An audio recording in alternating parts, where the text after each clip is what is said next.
చూడు కోకిల, నేనిక్కడికొచ్చింది నా కూతుర్ని సుందరేశ్వరుడికిచ్చి పెళ్లి చేయాలనే. అది కూడా భట్టాచార్య లెటర్ నమ్మొచ్చి పిచ్చివాళ్ళవయ్యాం.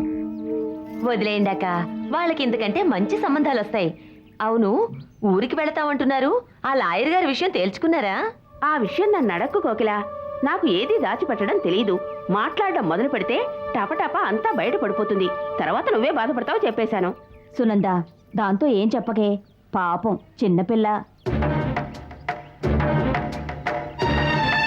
ఏమైందక్క? సులోచన, పాపమే అది, చెప్పవే. వద్దే సునంద, వద్దు. చెప్తే తను అప్సెట్ అవుతుంది. చెప్పకపోతే దాని లైఫే అప్సెట్ అవుతుంది. మనమైనా ముంబై ఢిల్లీలో సెటిల్ అయ్యాం, కానీ తను. సునంద, ఏదేమైనా ఆ లాయర్ చెప్పింది మాత్రం చెప్పుకో.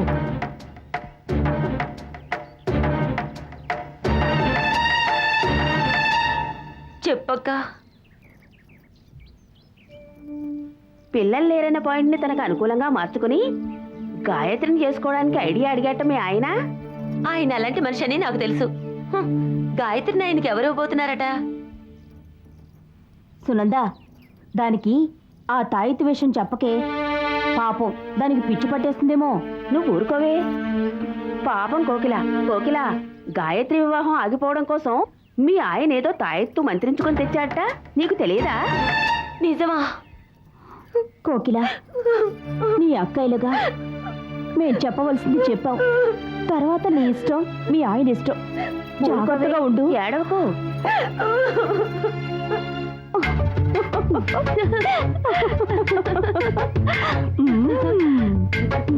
నిజంగా నమ్మేసింది.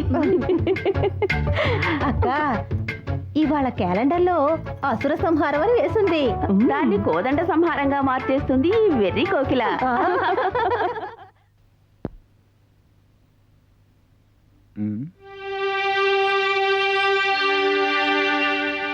ఏమిటి కోకిల అలా ఉన్నావు? మీ మాయలు మంత్రాలు నాకు తెలిసిపోయాయి. అవి నాకు తెలియవే, భూత వైద్యుడికే తెలుస్తాయి. అవును, వాటి గురించి మీ అభిప్రాయం ఏమిటి? మన వ్యాపారం బాగా వృద్ధిలోకి వస్తుంది కదా, ఎవడైనా కడుపు మంటతో చేతబడి చేస్తాడన్న భయం. చేతబడి అలా ఉంచండి, ఎవరినైనా వశపరచుకోవడానికి తాయెత్తులు ఉంటాయటగా. ఉంటాయి, అది చాలా వరకు నిజమైన విషయం. నాకే అనుభవం ఉంది. తప్పిపోతుంది అనుకున్నది జరుగుతుంది. ఒకవేళ తప్పిపోయినా మనకు అనుకూలమే అవుతుంది. ఏమిటా ఇది మాట్లాడడం మానేసి జేబులో చేపెడతావు? ఏమిటిది? చెప్పానుగా, వశం చేసుకోవడానికి. ఎవరిని వశపరచుకోవడానికి? అది ఏమిటిది? లిఖితం. లెటరా? ఎవరిచ్చారు? భట్టాచార్య. ఏమిటట? చదివితే తెలుస్తుంది. కళ్ళద్దాలు గదిలో ఎక్కడో ఉన్నాయి, నీకు తెలిస్తే చెప్పరా. చెబితే చెంప చెల్లుమంటుందే. అంత కోపం తెప్పించే విషయమా? మావయ్య, అపవాదుగాను భావించవచ్చు, లేదా అవమానంగానూ తీసుకోవచ్చు. కానీ నా నోటితో మాత్రం చెప్పను మావయ్య. ఇవ్వమన్నాడు, ఇచ్చాను. ఏమిటిరా నువ్వు చెప్పేది? సోమనాథ, ఏమిటి నాన్న? భట్టాచారి వీడితో ఉత్తరం పంపించాడు. ఏమిటా? ఏమిటంటే వీడు చెప్పడం లేదు, నువ్వు చదువు. మహారాజశ్రీ పెద్దలు శ్రీ రుద్రమూర్తి గారికి, మీకేనన్నా, శ్రీ శ్రీ సోమనాథ దీక్షితులకు భట్టాచార్య రామానుజాచార్య సవినయంగా సమర్పించుకొని విజ్ఞాపన ఏమనగా, మీ మనవడు సుందరేశ్వరుని ప్రవర్తన సరిగ్గా లేదు. ఆ మనోహరి మనవరాలైన మీనాక్షితో తిరుగుతున్నట్టుగా చెప్పుకోవటం వదంతి కాదు. నాన్న, నిజం, భగవంతుని సాక్షిగా నిజం. ఇది ఎవరో చెప్పింది కాదు. కోవిల్లో వాడు కృష్ణవేణి కూతురు మీనాక్షిని కలుసుకుని, నీకిష్టమైతే నేను నిన్ను పెళ్లి చేసుకోవడానికి సిద్ధంగా ఉన్నాను అనటం నేను విన్నాను.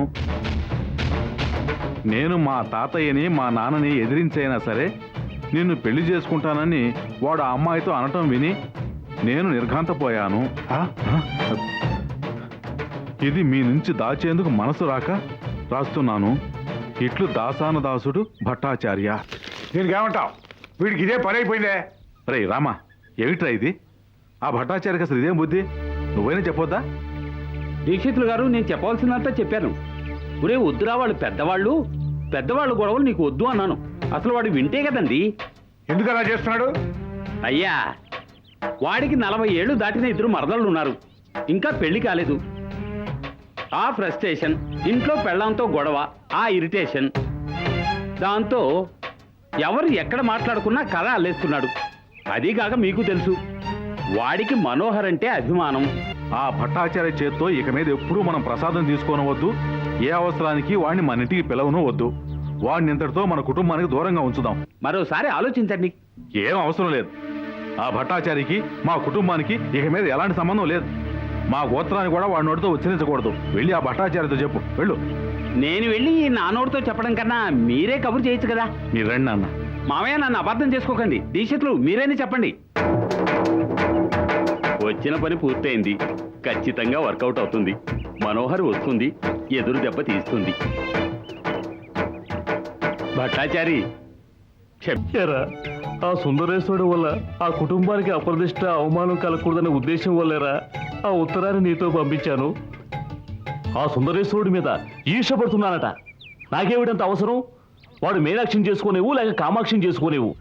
ఆ మీనాక్షిని సుందరిని జత చేసి నేను వదంతులు పుట్టిస్తున్నానట. నేనెక్కడ పుట్టించాను? నువ్వు కదా ఆ పని చేస్తున్నది. వాళ్ళ కూతుళ్ళిద్దరికి బాంబేకి ఢిల్లీకి నేను లెటర్ రాశానో చెప్పు. నేనే రాశాను. ఆ? నీ వల్ల నాకు ఇచ్చే భత్యం కూడా ఇవ్వననేశారు. వాళ్ళ ఇంటి వైపుకే రావద్దనేశారు. ఎరా, నేను కోవెలలో ఉన్నంత వరకు వాళ్ళ ఇంట్లో ఎవరు స్వామిలేసడానికి రావని చెప్పారట. ఇలాంటి లెటర్లు రాయకూడదని తెలిసిందా? కాదు, నీ వంటి వాడితో స్నేహం చేయకూడదని తెలిసింది. దీనికి ఒక నీతి కథ కూడా ఉంది తెలుసా?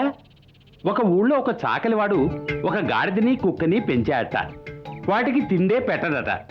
కుక్కకి వాడి మీద ఎంతో కోపం. వాడు ఒక రోజు నిద్రపోతున్నప్పుడు ఓ దొంగ వచ్చాడు.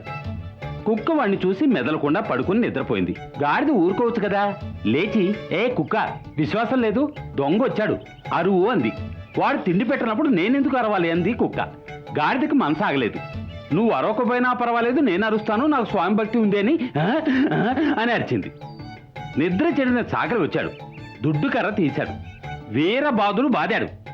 నిద్ర చెడగొడతావా గాడిద అని. పాపం ఆ గాడిద, నేను మేలే కదా చేశాను, నన్ను కొట్టాడే అని ఏడ్చిందట. కుక్క నవ్వుతూ, నువ్వు మేలు చేయాలనుకున్నావు, అది తప్పు కాదు, కానీ ఎందుకు కొట్టాడు? ఎవరు ఏం చేయాలో అది మాత్రమే చేయాలి. నువ్వు గాడిదవి, బరువులు మోయడం నీ పని, నేను కుక్కని, నేనే మొరగాలి అందట.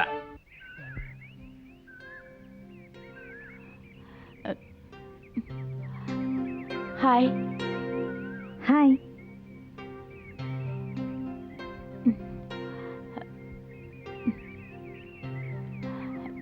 ఏమిటి బుక్ చదువుతున్నావా? ఎవరు రాసింది? ఏ నవలా? సిడ్నీ షెల్టన్ది మాస్టర్ ఆఫ్ ద గేమ్. నువ్వు ఎప్పుడైనా ఈ బుక్ చదివావా? లేదు. లేదా? A very interesting book. నిజమా?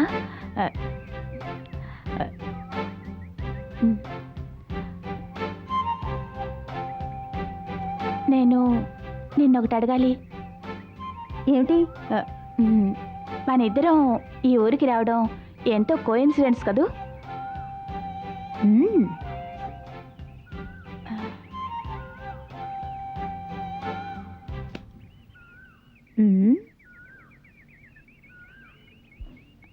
నువ్వేదో అడగాలన్నావు. అవును.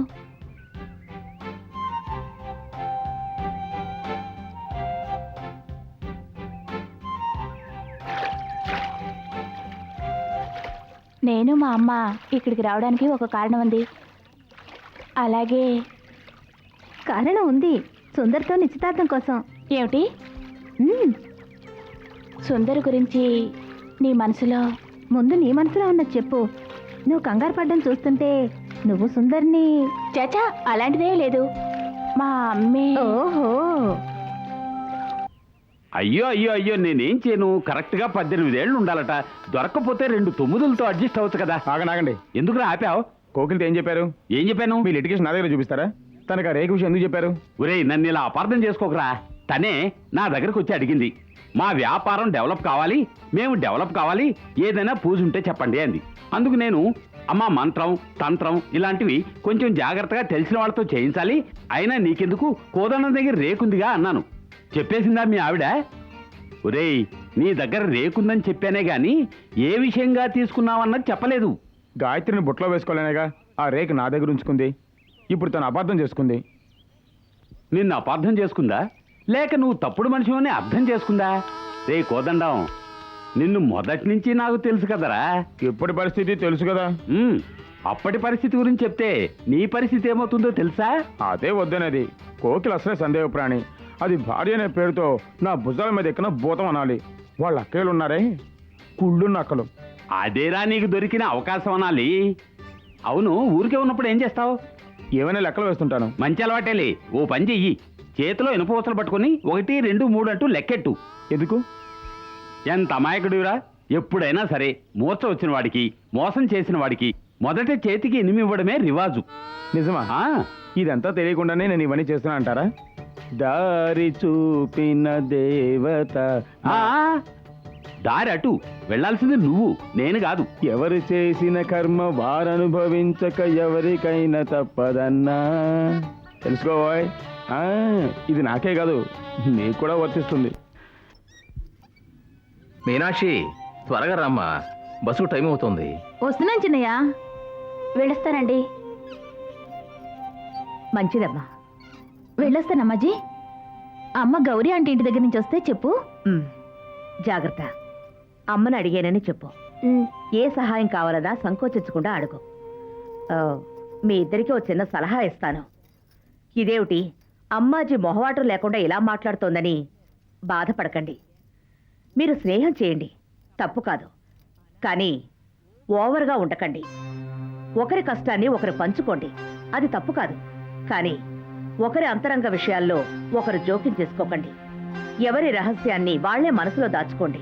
చదువుని జీవితాన్ని ఒకటిగా కలపకండి. అలా ఉంటే అది ఫ్రెండ్షిప్ ఎలా అవుతుంది? మీ అమ్మ చేసిన తప్పుని నువ్వు చెయ్యకంటున్నాను. తను గౌరీతో ప్రాణానికి ప్రాణంగా ఉండేది. గౌరీ విషయాన్ని ఇది, దీని విషయాన్ని గౌరీ బయటికి తెలియనివ్వనందువల్ల ఈనాటి వరకు తలెత్తుకోలేకపోతోంది. ముందుగా ఆలోచించకుండా మూర్ఖంగా ముందడుగు వేసి తర్వాత ఇలా జరిగింది అలా జరిగింది అనకండి. స్నేహం చేయడం తప్పు కాదు. మేమే ప్రాణ స్నేహితులు అంటూ ఒకరి జీవిత సమస్యల్లోకి సాయం చేస్తామనే పేరుతో ఇంకొకరు జోక్యం చేసుకోకండి. మీనాక్షి, నీళ్లలోకి దిగేటప్పుడు లోతు తెలుసుకుని కాలు పెట్టినట్టు జాగ్రత్తగా ఉండాలి అని చెప్తున్నారు. అర్థమైందా? మొహం మీద కొట్టినట్టు ఇలా చెప్తే ఇంద్రాణి ఎంత బాధపడుతుంది? అది తను అర్థం చేసుకునే దాన్ని బట్టి ఉంటుంది. లేదమ్మాజీ, నేను అర్థం చేసుకున్నాను. మీ అనుభవాలు వినడం మాకు పాఠం లాంటిది. చదువుకునేది పాఠం, అనుభవంతో నేర్చుకునేది గుణపాఠం. అది ఏడుస్తూ తెలుసుకోకూడదమ్మా. అదే నేను. రెండమ్మా, టైం అవుతుంది. బాగా వెళ్ళొస్తానమ్మాజీ. వెళ్ళొస్తాం.